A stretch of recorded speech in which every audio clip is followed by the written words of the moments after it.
Your brain is the most powerful weapon in the world. Once you put away your phones and your computers and all that we have nowadays, yeah, it's great. We're up to date. But your brain is the only thing you have when you're going through depression, when you're going through hard times, when you're going through death, real life You can't Google that, man. You're alone. You're alone. You may have a shrink you're going to, you may have a best friend you're going to, but there's 24 hours in the day where you're alone in this brain. And your brain is talking to you in all kinds of ways. And it wants to control you and pull you in these different pockets. If you can't control your own brain and your brain controls you, you got to tell your brain where you want to go and how you want to go and how you want to get there. You got to control it. If not, it's over. What existed for me was, okay, man, how am I going to make this work? And all I knew back then was hard work. The only way anything gets accomplished.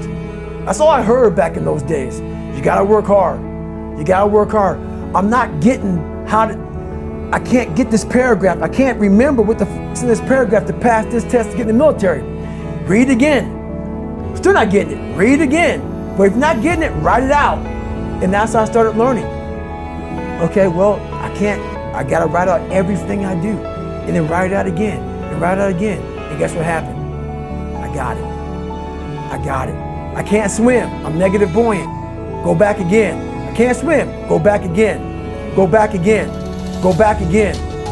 I got it. I realized if I keep going back and going back and going back until this just becomes, your mind will say, okay, we're gonna figure it out. Because he is not going to stop. It's not like I'm gonna try one more time. No. It's just like alarm clock goes off, boop, we're going back. I can't read right, we're going back. I gave myself no way out, and my mind realized that. They said, okay, we're gonna adapt and overcome now. Like a lot of people say, trying hard. Your mind knows, man. It knows this guy's bullshitting me, man. This guy's lying. There's no truth behind it. When I was in Navy SEAL training, people go, how were you there for 18 months? The program was only 6 months long. You were in 3 hell weeks in 1 year. No one's ever done that. How did you do that? I talk about the new norm. When I lived in a $7 a month place when I was growing up for a short period of time, I loved it. I didn't know any different. That was my norm. Once we moved out of that place, we moved to a $236 a month place. I was like, I never want to go back to that little piece of shit. But if you go back to that $7 a month place and you realize this is where I live, this is all I got, your mind says, roger that, this is home. So when I was going through Navy SEAL training for 18 months and going back through all the hard parts over and over again, I told myself after the first time, I knew it was gonna be a long journey there. My body was breaking down. It was just how it was going on. I said, you know what? This is my new norm. So my mind said, it's like going to work. Like you go to work, you put your suit and tie on. I go into suffering every day.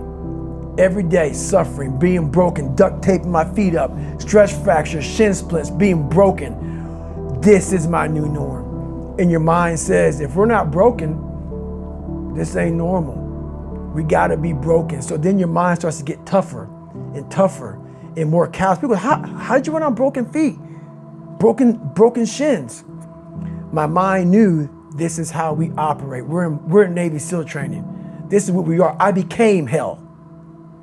And that became my new norm. I gave myself no way out. There was nothing outside these walls of hell. Nothing. I loved God, but for a short period of time, I became the devil because that was hell.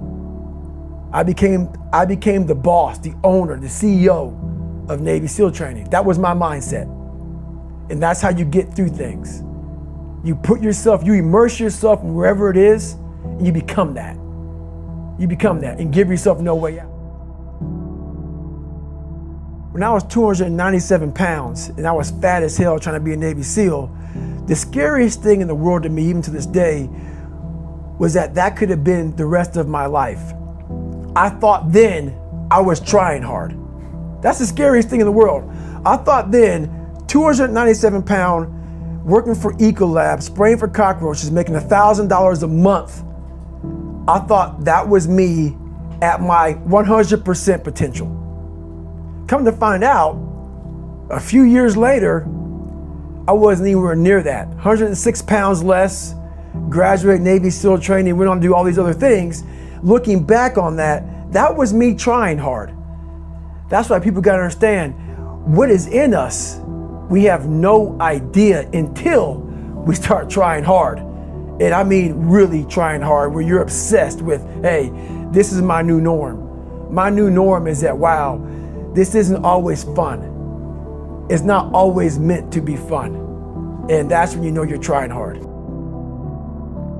People hear my story and think this guy is sadistic. I realized how the brain works. I figured out how the brain works. I'm a scared kid, and that's what gives me so much power. I had no foundation, and I built this off of just researching the mind. The feeling you get is basically invincibility. You realize that you can't do it all the time.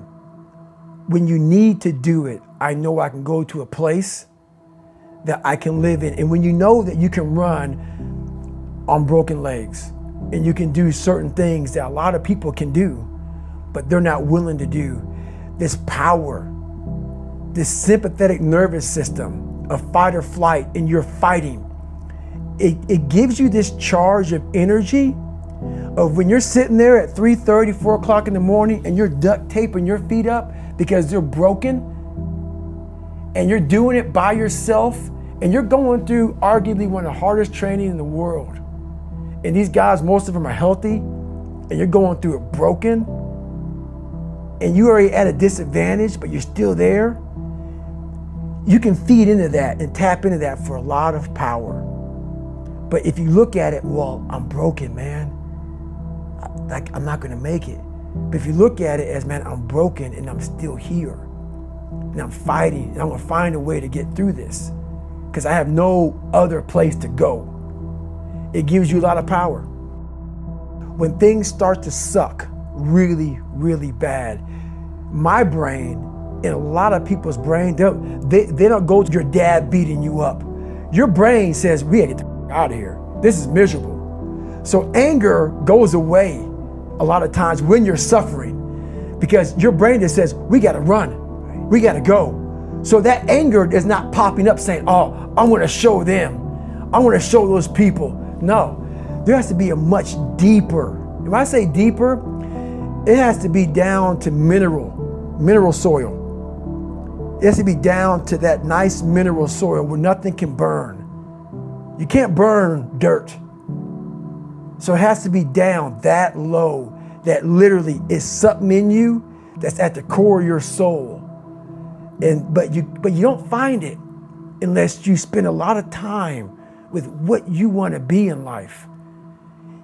I can't give that to you. Right. You can't give it to somebody. When you find your true passion in life, and my passion for me was like, oh, I want to be, I don't give a Navy SEALs, Army, I don't give a shit. I want to serve my country. I want to be someone that I'm proud of. I want to look at myself in the mirror because I was so disappointed. That accountability mirror I talk about, I was so disappointed in what I saw every day. I wanted everybody to love David Goggins. And a lot of people did. I didn't love myself. But I knew a lot of us want to find peace first. So people say, man, you always talk about this suffering and pain and I'm at peace right now because I went through that. Right? You don't find peace first. If you do, Merry Christmas. More power to you. More power to you. I found peace on the opposite end of finding myself. And no one really finds themselves without going through trials, tribulations, suffering, accountability. And accountability is suffering. Being accountable every day for doing right for yourself, for the people next to you, it's miserable. It's hard. So, even the smallest details.